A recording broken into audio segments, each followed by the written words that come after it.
I was 10 years old when my brother stood up at my own birthday party and announced to every adult in the room that I wasn't really his sister, that I was adopted. He thought it was hilarious. Everyone laughed, but my parents never corrected him.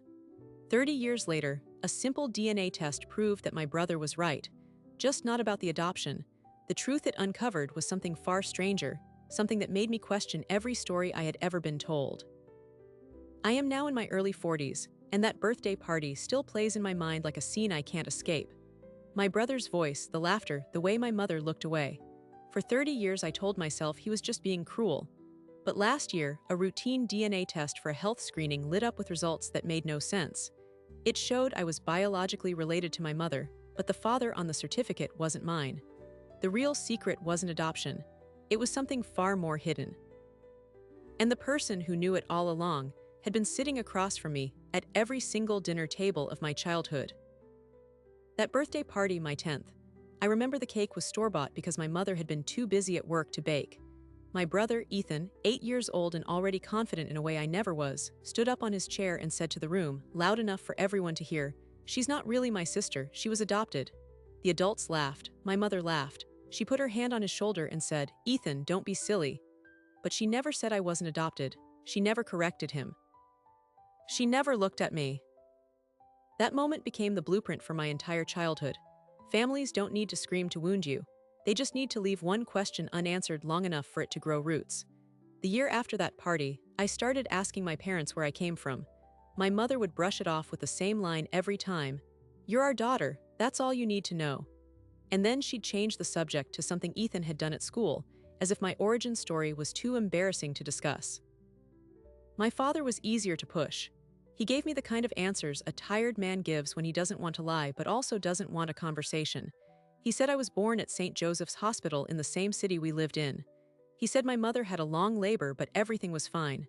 He showed me a baby picture once, a Polaroid of me in a pink blanket, and said, "See, you were ours from the start."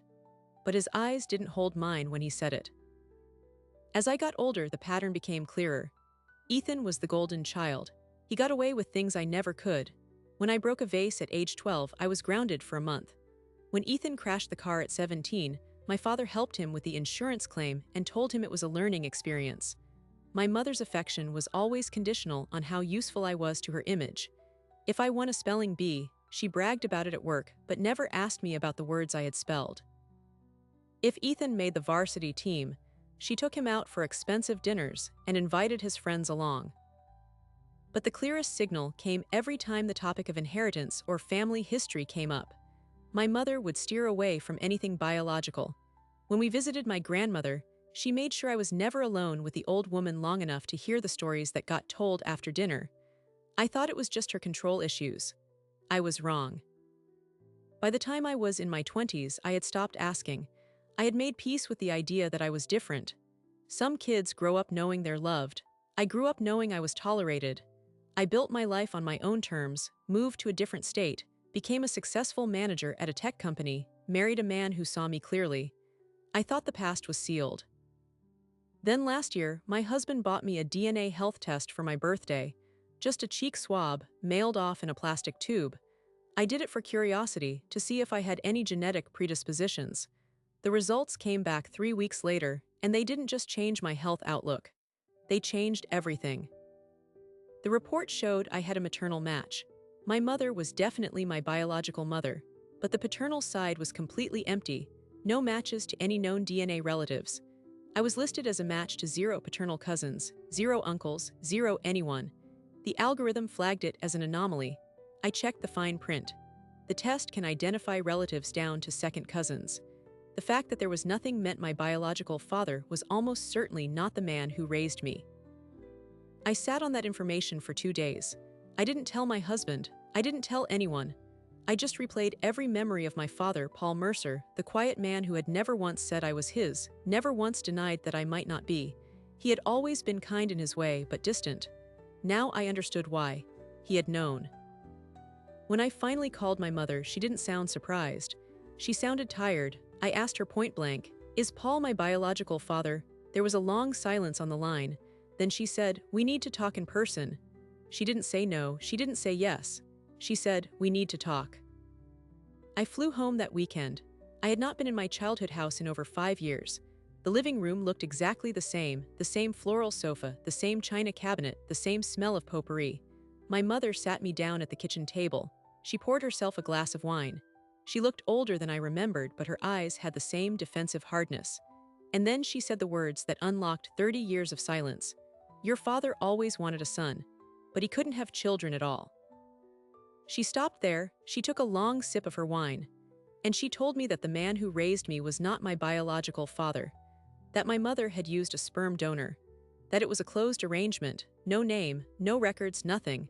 She said she had never planned to tell me because my father, Paul, had agreed to raise me as his own, and she thought that was enough. But the DNA test said there were 0 paternal matches. A sperm donor from a legitimate clinic would have shown distant relatives. The database would have flagged half-siblings or cousins. There was nothing, which meant the donor either never had other children or the donor wasn't from a clinic at all. I pressed her harder. I asked her to name the clinic. She couldn't. She said it was private. She said I was asking too many questions. I looked at her and I saw the same deflection I had seen my whole life, the same wall she had built around the truth. And for the first time, I realized that the secret might not be about a sperm donor. It might be something that my mother was still running from. That night, I sat in my old bedroom and opened the DNA match list again. I expanded the search to include distant relatives. And there, in the very bottom of the list, was one name I had overlooked. A woman with a rare surname, 3% shared DNA, labeled as a second cousin. I sent her a message. I asked if she knew anything about my biological father. She wrote back within an hour. She said, I think we need to talk, but not over text. Can you call me? I called the number she gave me, and what she told me made every bone in my body go cold. She said she knew exactly who my biological father was, and she said that man was still alive, and that he lived 2 towns over from where I grew up. She said his name was Caleb Holloway. The name hit me like a punch. Caleb Holloway was the father of my best friend from high school, Sarah Holloway. Sarah, the girl who had slept over at my house dozens of times, who had eaten dinner at my table, who had smiled at my mother and called her Mrs. Mercer. And her father was a man I had known my entire life, a man who had once helped my dad fix the lawnmower, a man who had come to my high school graduation. And I was his biological daughter. But that wasn't the end of it. The woman on the phone told me something else. She told me that my mother had known Caleb Holloway her entire adult life, that they had grown up in the same small town, that my mother's marriage to Paul Mercer had been arranged in part to cover up an earlier pregnancy, and that my mother had kept the secret for over 40 years, even as she watched me play with Sarah, even as she let me call another man daddy. The cliffhanger here is this. I now knew who my biological father was, but I still didn't know if he knew about me, and I had to decide whether to knock on the door of a man who had been in my life all along and tell him that I was his daughter. That was the moment my real investigation began. The next morning, I called Caleb Holloway. I didn't have his number, so I found his work office through public records. He was a retired veterinarian, still consulting part-time. The receptionist put me through. I heard his voice, familiar and warm, the same voice that had said hello to me 100 times when I was a kid. I told him who I was. There was a pause. Then he said, I've been waiting for this call for 33 years. He said he knew about me. He had known since before I was born. He and my mother had grown up together. They had dated in high school. She got pregnant at 17. Her parents, my grandparents, had forced her to marry Paul Mercer, a quiet man 10 years older who had recently moved to town. Paul was promised a promotion at the factory if he went along with it. My mother was promised a life. Caleb was told to disappear.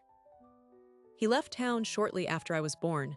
He married someone else, had Sarah, built a life, but he never forgot.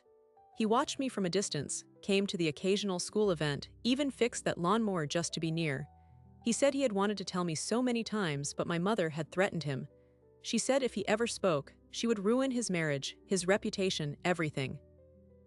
The conversation lasted 2 hours.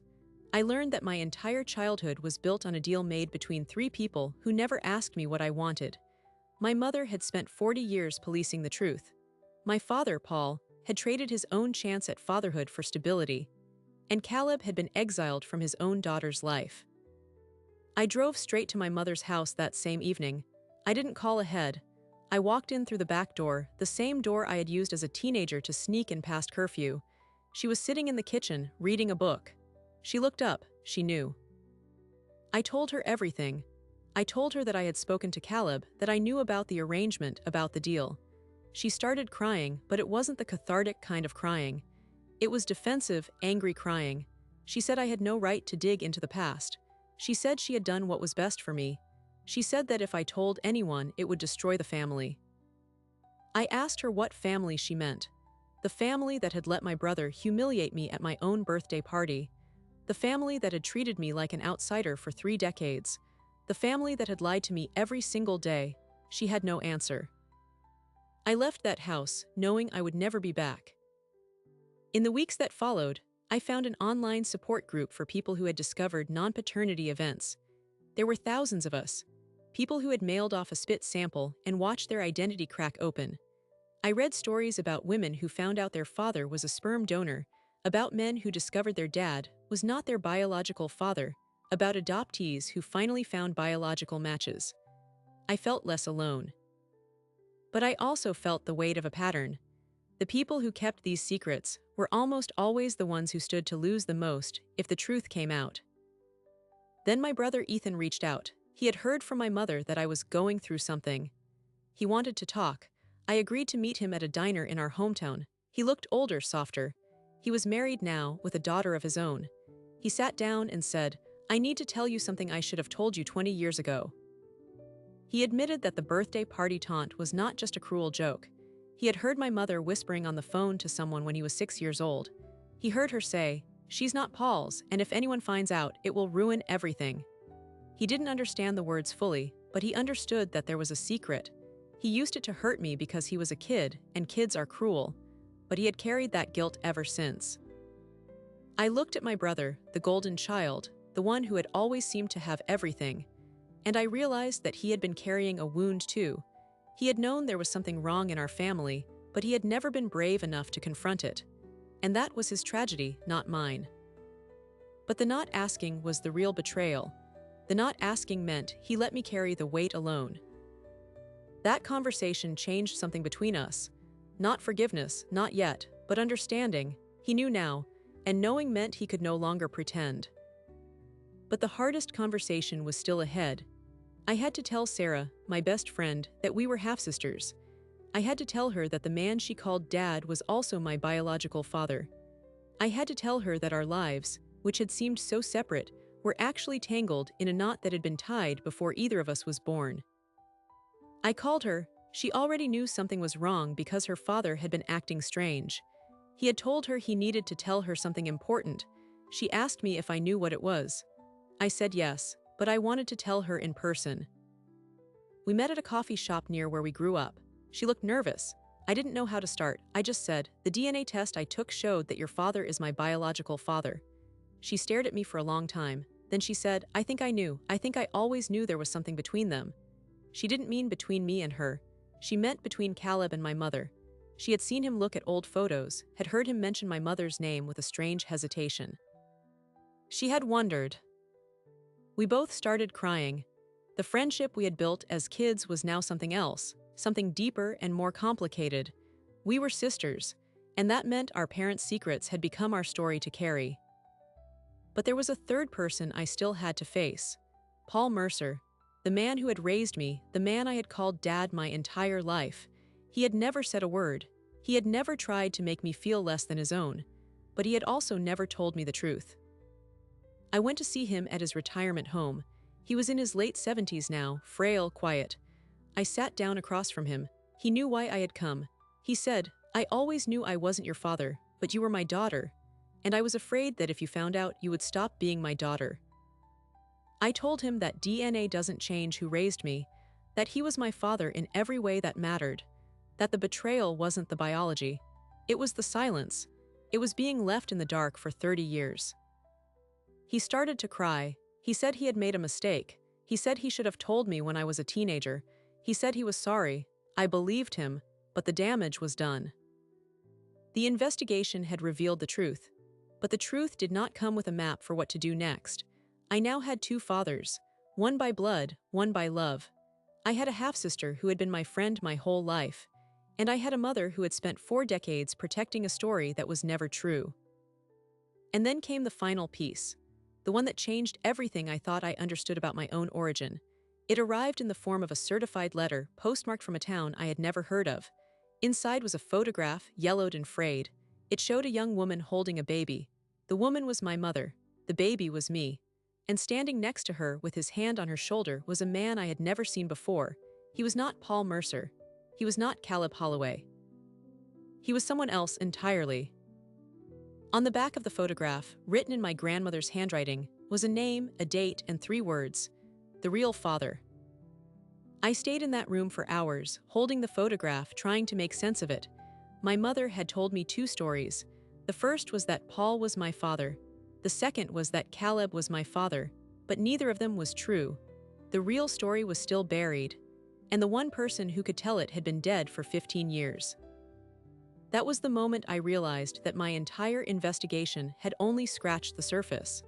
The truth I thought I had uncovered was just the first layer, and what lay beneath it would take me to places I had never imagined going. The handwriting on the back of that photograph belonged to my grandmother, Ruth Holloway. She had died of a stroke when I was 22, and I had never thought to ask her about my origins. Now her handwriting was telling me that everything I had just learned was only half the story. The name on the back read Thomas Nash. The date was June 7, 1978. That was 3 years before I was born, which meant the photograph could not have been taken when I was a baby, unless I had misread the date. I brought the photograph closer. No, it was definitely June 7, 1978, but I was born in October of 1981, so who was the baby in that woman's arms? I took the photograph to a professional document examiner. I needed to know if the handwriting was authentic and if the date had been altered. The examiner confirmed the ink was consistent with the late 1970s.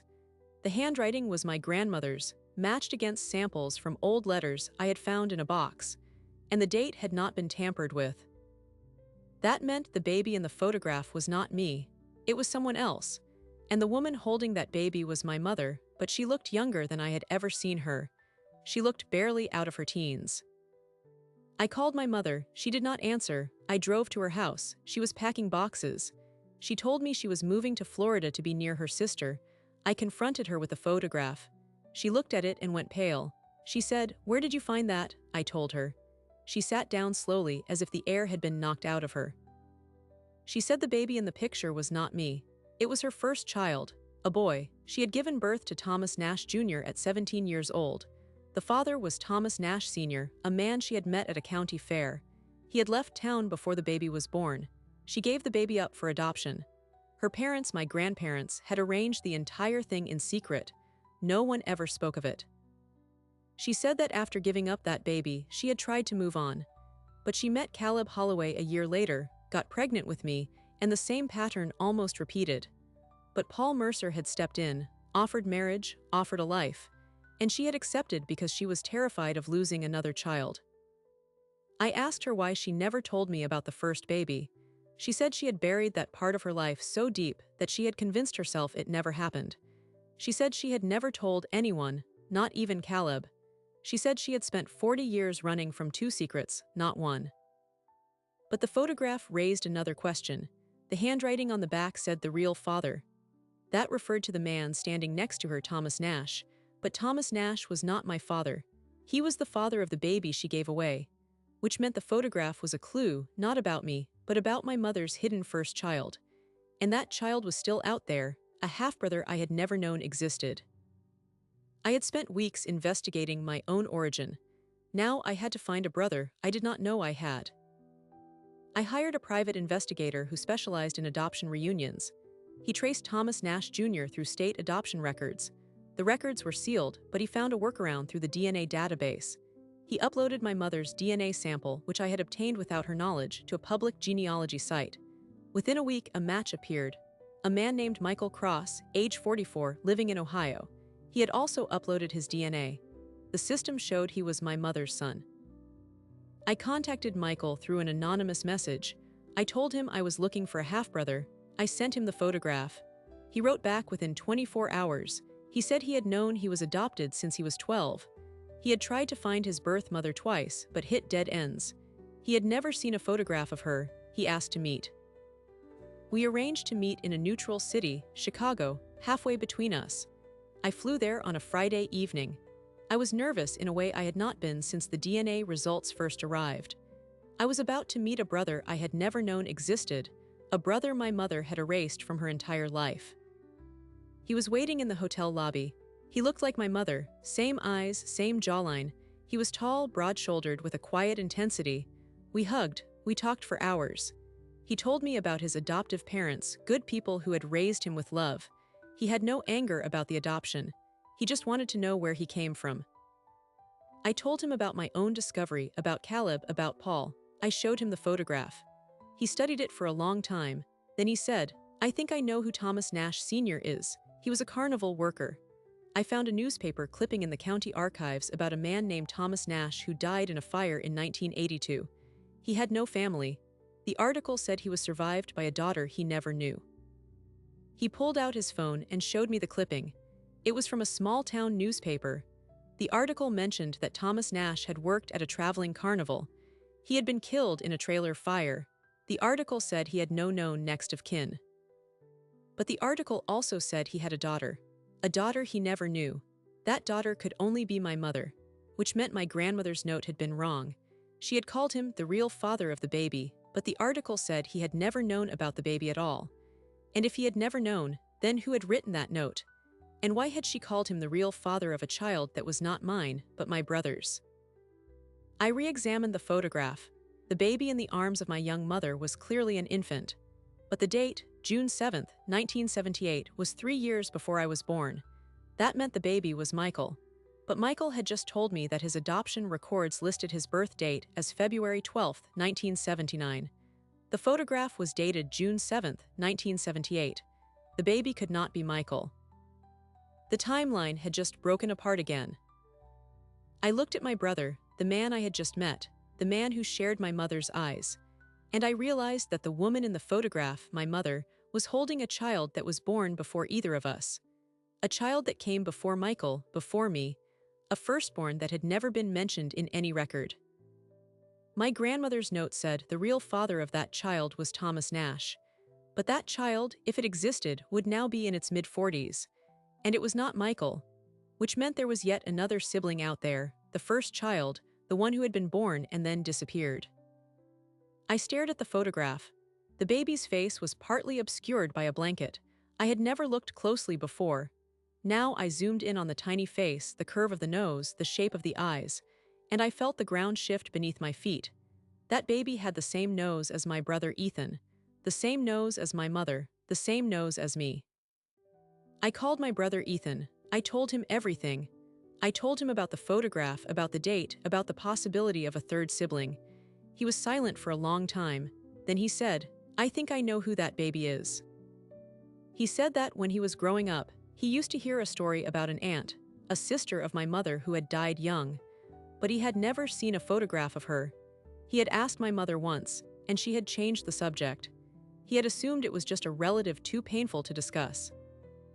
I asked him the aunt's name. He said, Samantha Mercer. That name was not in any family tree I had ever seen. I searched online. Nothing. I checked obituaries. Nothing. I called my aunt, my mother's younger sister, the one in Florida. She answered on the third ring. I asked her about Samantha Mercer. She went quiet. Then she said, "Your mother never told you." She said that my mother had a twin sister, a fraternal twin named Samantha. They were born in 1960. Samantha died at 6 months old. The official cause of death was sudden infant death syndrome, but my aunt said no one in the family believed that. She said my grandmother had always suspected the death was not natural, that there was no investigation, that the baby was buried in an unmarked grave. I asked what she meant by not natural. She said she could not say more over the phone. She told me to come to Florida. She would show me the letters. I flew to Florida the next day. My aunt met me at the airport. She looked old and tired. She handed me a shoebox full of letters and newspaper clippings. The letters were between my grandmother and a lawyer. They discussed a custody dispute. They mentioned a man named Thomas Nash. They said he had tried to claim paternity of my mother's first child, but had been denied. But the most disturbing letter was from the local coroner. It was dated October 19, 1960. It said that the death of Samantha Mercer, age 6 months, was under review. It listed the cause as suspicious. The letter was addressed to my grandmother. It said that an inquest would be held. I searched for any record of that inquest. There was none.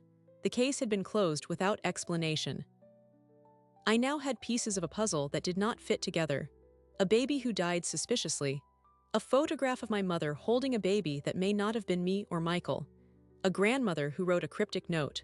A father who had tried to claim paternity and died in a fire.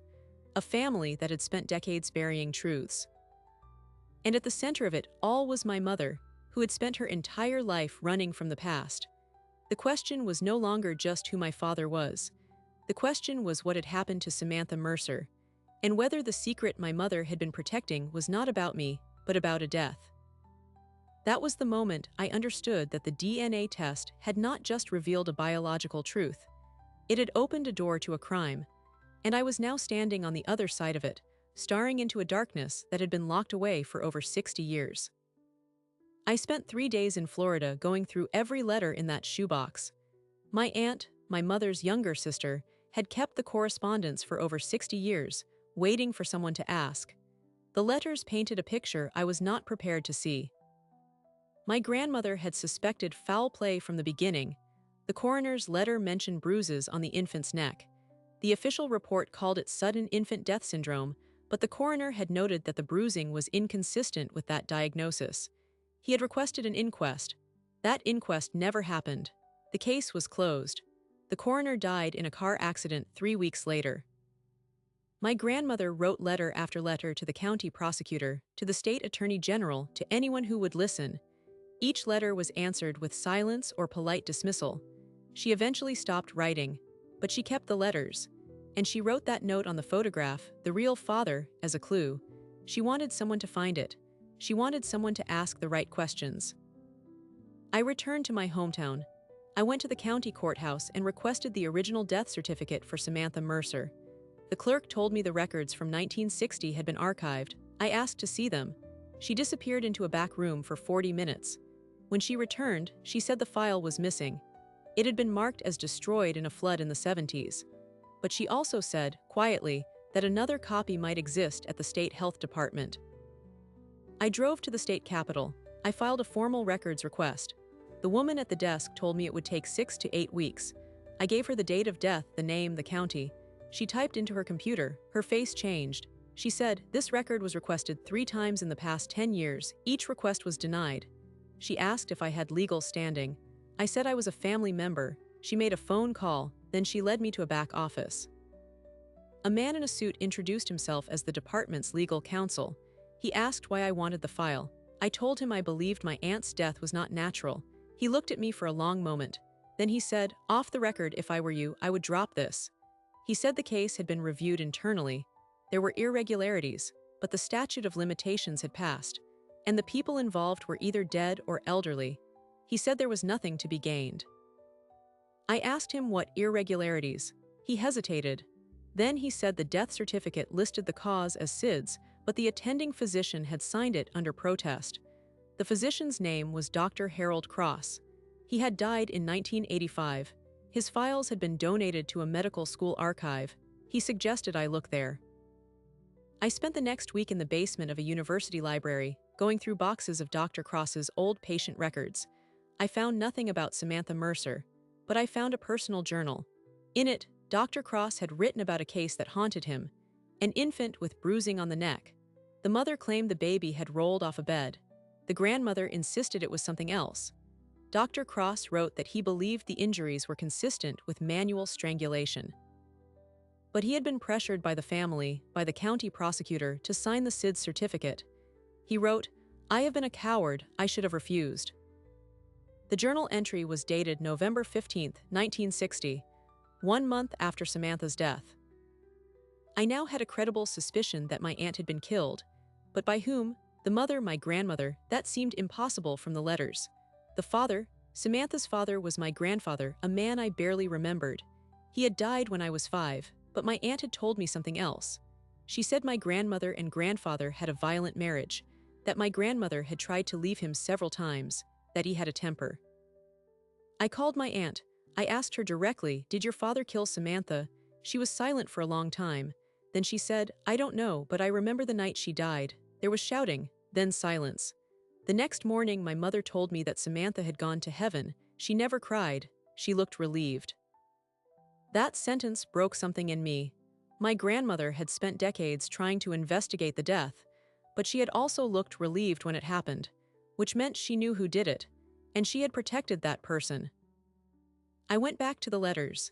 I found one that I had skipped. It was from my grandmother to a lawyer. In it she wrote, "If I tell you what really happened, I will lose everything, but if I do not, I will lose myself." The letter was never sent. It was in the bottom of the box, folded with no envelope. I read it again, and I noticed something I had missed. The letter mentioned a name, Thomas Nash. It said, "He came to the house that night. He was looking for my daughter. He found Samantha instead."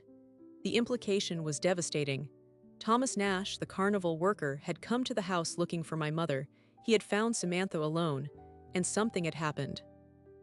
My mother, who had been a teenager in 1960, had a relationship with Thomas Nash.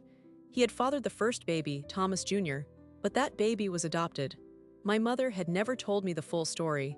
She had only said he left town before the baby was born, but he had come back. He had come to the house that night, and Samantha had died. I called my mother. She did not answer. I drove to her new house in Florida. She was in the backyard planting flowers. She looked up, saw my face, and knew. She sat down on the grass. She said, "I never wanted you to know." She told me the truth. Thomas Nash had come to the house that night in 1960, drunk, angry, demanding to see her. She was not home. He found 6-month-old Samantha in the crib. He picked her up. She started crying. He shook her. He shook her too hard. My grandmother heard the noise, came running, but it was too late. My grandmother made a choice. She told my grandfather to say it was an accident. She told the doctor it was SIDS. She covered it up because she was afraid of what Thomas Nash would do next, and she was afraid of the shame. Thomas Nash left town the next day. He died in a fire 2 years later. The secret stayed buried. My mother had known this her entire life. She had been 17 when it happened. She had carried the guilt of having brought Thomas Nash into the house. She had spent the rest of her life trying to outrun that night. She had married Paul Mercer for stability. She had pushed me away because I reminded her of the daughter she could have saved. She had treated Ethan as the golden child because he was born after the secret was set, clean, untouched by the past. And my brother, in his childish cruelty, had been right about one thing. I did not belong in that family, but not because I was adopted. Because the family was built on a lie that started with a death. I sat there on the grass next to my mother. I did not forgive her, but I understood. The DNA test had not just revealed a biological truth, it had uncovered a crime that had been hidden for 63 years. And now that I knew, I had a choice: keep the secret or expose it. I chose the truth. I went to the police. I filed a report. I gave them the letters, the journal, the photograph. The detective listened. He said the statute of limitations for any criminal charge had long expired, but he also said that the truth mattered. He opened a cold case file. He marked it as Suspicious Death, 1960. He promised to investigate. It took 6 months. The detective found no living witnesses, but he found Dr. Cross's journal, which corroborated the physical evidence. He put together a report that concluded Samantha Mercer's death was a homicide. The perpetrator was Thomas Nash, deceased. The case was closed. But something else happened during those 6 months. I found a connection I had never expected. The name on the photograph, Thomas Nash, led me to a genealogy project. I discovered that Thomas Nash had a sister who had also given up a child for adoption. That child was a woman named Eleanor Cross. She was the daughter of Dr. Harold Cross, the physician who had signed the death certificate under protest. Dr. Cross had lived with the guilt of his silence for 30 years. His own daughter had been adopted out to a family that never knew. It turned out that Dr. Cross had been Thomas Nash's brother-in-law. He had covered up the death to protect his sister, Thomas's wife. He had signed the false certificate out of family loyalty, and he had carried that guilt to his grave. The final surprising detail was this. Eleanor Cross, the doctor's daughter, had taken a DNA test 5 years ago. She was a match to my mother. She was my mother's half-sister. the child of Thomas Nash and another woman, I had a new aunt, and she had been looking for her biological family her entire life. I called her, we talked for hours. She had known her father was a man named Thomas Nash. She had never known about the death. She was horrified. She was also relieved. She finally understood why her adoptive father, Dr. Cross, had always seemed haunted. She had grown up in a house of silence just like me. The payoff of this story is not a neat resolution. The brother's taunt was right. I was not a full member of that family, but the reason was not adoption. The reason was that the family was built on a hidden death, and the DNA test did not just reveal a biological father. It revealed a chain of secrets that stretched across 3 generations. I am now in my early 40s. My relationship with my mother is complicated. She is still my mother, but I see her clearly now. She is a woman who made terrible choices and who paid for them with a lifetime of fear. My brother Ethan and I are closer than we have ever been. He finally understood the weight I carried. We talk every week. Michael, my half-brother from the first adoption, has become part of my life. We meet for holidays. He calls me his sister. Sarah and I are still friends, but we are also sisters. It is strange and beautiful. I have 2 fathers, one by blood and one by love. I have 3 siblings I never knew I had. And I have the truth that my grandmother left for me in a shoebox of letters and a photograph with a note on the back. She knew that someday someone would ask. She wanted the story to be told. She wanted Samantha to be remembered.